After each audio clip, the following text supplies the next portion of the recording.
Hi everyone, it's Benza here. At the beginning of March, I participated in a small competition by Roommark Studio. The studio was founded and is run by a married couple. They create good quality assets for the Unity Asset Store.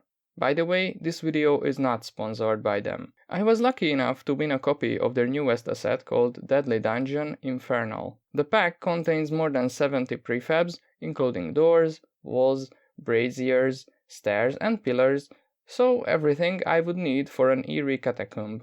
Also, the asset works in all three render pipelines.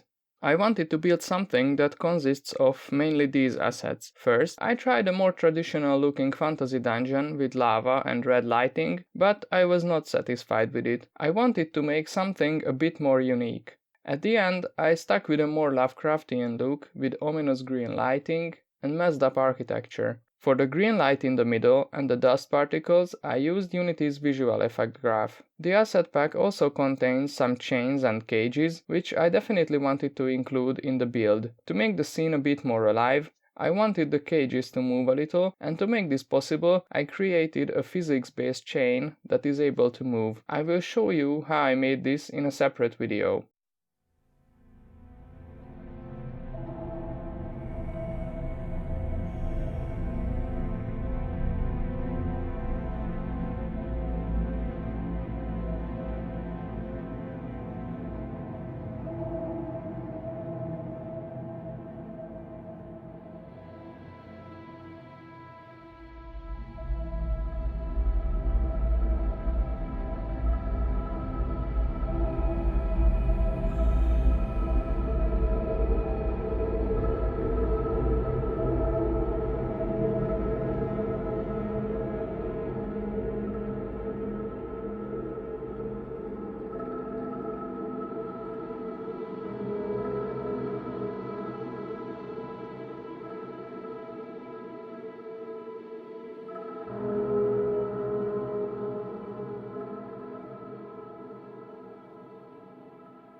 Thank you for watching. If you like the assets I used, check out RoomMark Studio on the Unity Asset Store. I put the link in the description. If you liked the video, please consider subscribing. See you in the next one.